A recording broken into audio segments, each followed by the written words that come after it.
Pulis daw eh. Kaya dapat sagutin din yun na Parañaque Police. Na may hawak ng mga evidence. Dahil yung iPhone daw, kinordon talaga yung bahay after nung krimen. Well, in fairness, hindi na sila doon nakatira. Hindi na sila doon nakatira eh. Kaya dapat tingnan natin kung sino talaga yung nag-upload. Pero mahirap maharap no. Although sinasabi ni Jerry Leong, may pamamaraan para makita yung IP address, computer yung pinanggalingan. alaman kung saan lugar. Yan, dapat yung mga IT experts na ang talagang gumawa. NBI Division. Si IDG, ang pulis natin, meron din sila. Pati NBI nga. Samantala, nalagay naman sa peligro ang buhay ng isang lalaki matapos iturok nito sa kanyang sarili ang nakuwang mercury o asoke sa kanyang pinagtatrabahuan ang minahan sa Quezon City. Yan po ay dahil sa maling paniniwala niya na maganda raw ang epekto ng mercury sa katawan. Base na rin daw sa sabi ng kanyang lolo. Ayon sa tumingin ng doktor, apektado na raw ang atay at baga na itinago sa pangalang Jerry. At kung hindi maagapan, madadamay raw pati ang kanyang utak. Nang puntahan ng GMA News, ang lalaki bakas sa mga bukol sa kanyang braso na indikasyon daw na nasa dugunan niya ang mercury. Pag-amin ni Jerry, hindi niya alam na nakalalason ng mercury. Babala ng toxicologist sa East Avenue Medical Center, lahat ng klase ng mercury ay nakalalason na. Para matanggal sa katawan ay kailangan ng mahal at mahabang gamutan. Dapat dagdagan pa yung kampanya. Kaya nga pinagbabawal na ng DOH yung thermometer. Yes. Actually, nung last year pa lang dapat, wala nang gumagamit ng ospital ng ganun thermometer. And even now, actually, when you go to the hospital, pag kunwari, pinapabili ka na sarili mong kit, ang ipapabili talaga sa'yo yung digital na. Unfortunately, there's no way of disposing of the mercury thermometer. So kung meron kayo nun sa bahay, i-plastic nyo, itali ninyo, tapos just keep it safe. Kasi paano siya pwede itapon sa basa-basa? Wala tayong waste, wala tayong way of disposing kasi kakalat din siya dun sa lupa. Ganon din siya, napaka-toxic ng mercury, kaya ito nakakagulat na talaga. Diniretso pa niya sa katawan niya. Nung bata kami, naalala ko. Nilalaro namin Nilalaro din na.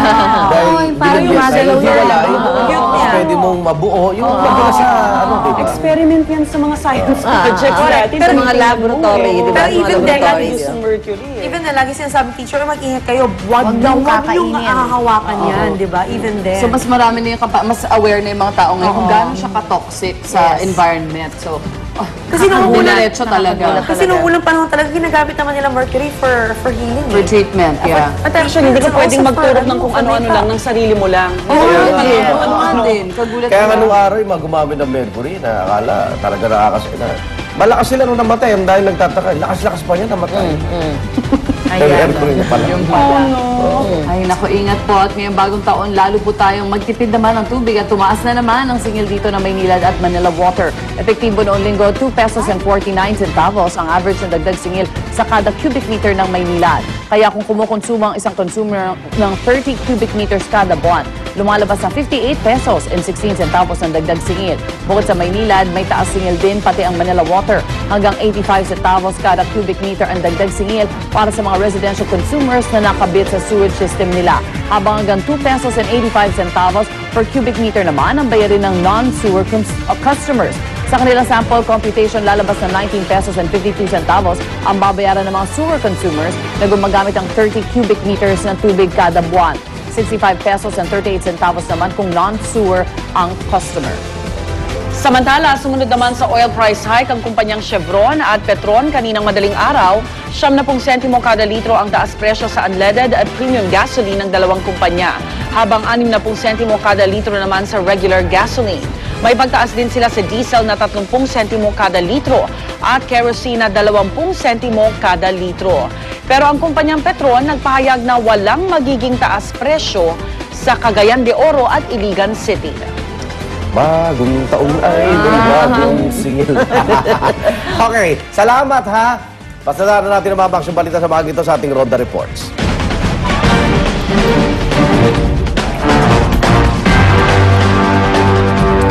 Ronda Reports sa Tondo, Maynila, 3 patay matapos pagbabarili ng isang lalaki ang kanyang sariling asawa at mga kamag-anak kagabi. At dahilan ng suspect, hindi kasi naihatid sa inuman nila ang kanyang hiling na pulutan. Yan ang Ronda Report ni Marisol Abduraman. Marisol! Igan, hindi nga naging maganda para sa pamilya Cruz ang pagpasok ng bagong taon. Namatay kasi ang 3 nilang kaanak matapos umunong pagbabarili ng mismong padre di pamilya nila sa barangay Masinop, Tondo, Maynila kagabi. Ayon mismo sa anak ng suspect na si Jeron Cruz, pinagbabaril ng kanyang amang si Ronald ang kanyang ina sa loob mismo ng kanilang bahay dakong alas 8 kagabi. Sunod namang binaril ang kanyang lola at tiyahin na nasa labas daw ng kanilang bahay. Agad binawian ng buhay ang lola ni Jeron. Isinugod sa ospital ang kanyang tiyahin at ina pero binawian din sila ng buhay. Agad namang tumakas ang suspect na tinutugis ngayon ng mga otoridad. Igan? Maraming salamat, Marisol Abduraman. Samantala sa barangay Bagong Pag-asa, Quezon City, patay naman ang isang lalaki matapos pagbabarilin din kagabi. Ang dahilan sa Roda Report ni Oscar Oida. Oscar! Sa kagustuhang matupad ang kanyang New Year's resolution, patay ang 38 anyos na si Rico Santos matapos pagbabarilin sa isang madilim na bahagi sa may sitio San Roque, barangay Bagong Pag-asa sa Quezon City. Ayon sa miss ng biktima na si Maricel, alas 11 ng gabi, ilang minuto bago ang pamamaslang, nagpaalam raw sa kanya ang kanyang mister na lalabas ng saglit. Kung di raw siya nagkakamali, mga kakosa raw ng kanyang asawa ang katatagpuin nito. Matagal na raw kasi gusto magkumalas ni Rico sa grupo nila na ang pangunahing lakad dumano ay pangu-hold up. At dahil bagong taon, naisipan daw ng kanyang mister na gawin itong New Year's resolution. Bagamat ikinatuwa raw ni Maricel ang inasam na pagbabago ng kanyang mister, kinutuban na raw siya ng masama sa maaaring gawin ng mga kakosa niya. Ayaw raw kasi ng mga naturang kakosa na kumalas siya sa naturang grupo. Pinag-aanap na ng mga otoridad ang mga sinasabing katropa ng biktima para sumailalim sa investigasyon. Igan? Maraming salamat, Oscar Oida. Samantala, unti-unti na hong dumaragsa ang mga deboto sa Quiapo para sa muling pagdaraos ng pista ng itim na Nazareno.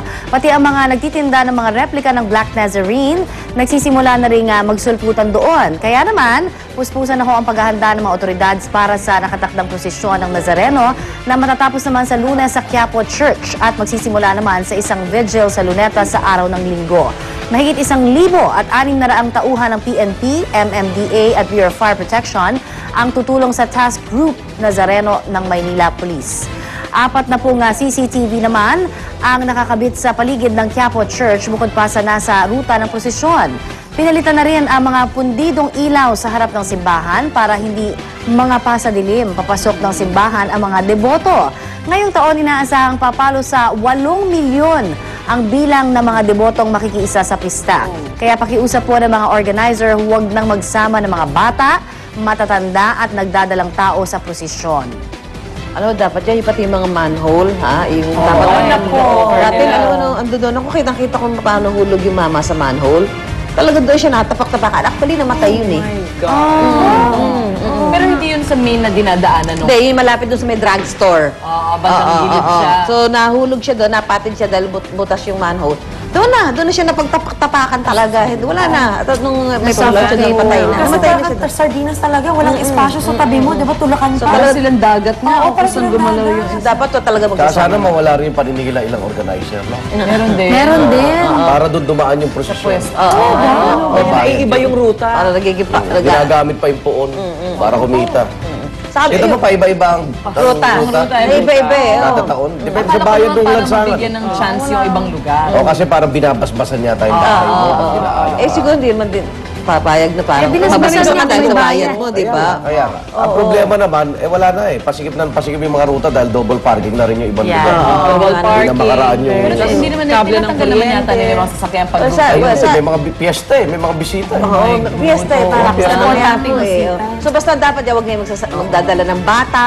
Yan. Yung mga buntis. Mga buntis, kung Pero medyo... yung mga deboto, grabe ah. Nung deboto. minsan nag-cover din tayo. Yung talagang, ikaw mismo iaangat nila, magugulat ka, paano ka rin nakababa eh. Oo, ay sige ka, no? Paano ba yan? Nakababa na ako. Nakikita mo Dumaan na pala ako doon sa phone. Yung nakikita mo sa TV, parang nakahiga ka sa ibabaw ng tao. Ganun talaga. At gusto nila yung sasampahan mo sila dahil parang nakatulong. Alon ng tao. People surfing tawag. Dagat. Kahit lubid lang makawakan nila, okay na. Lupid lang yan eh. oo. Pero maganda yung panawagan mo, Susan. Kasi Hindi, talagang mama, delikado. kasi alam mo Yung talaga ang dami nakita pa ko naman na dyan sa area na Kable yan. ng kuryente. Kasi minsan yung bata, may sakit din kaya dinadala. Lalo magkakasakit. Pero faith nga eh, di ba? Kaya Faith, tinawag bagay sa na faith, faith. oo. Pwede niyo hong pagdasal kahit saan pa man nasa puso ang Eh, Panginoon. biro mo, nung nandun tayo nagko-cover eh, nagmimisa si dating Archbishop yung pinalitan ni Cardinal Daniel Rosales. Cardinal Rosales, nagmimisa, nandun sa pinakamahalagang bahagi ng misa, yung sa komunyon, komunyon. Okay.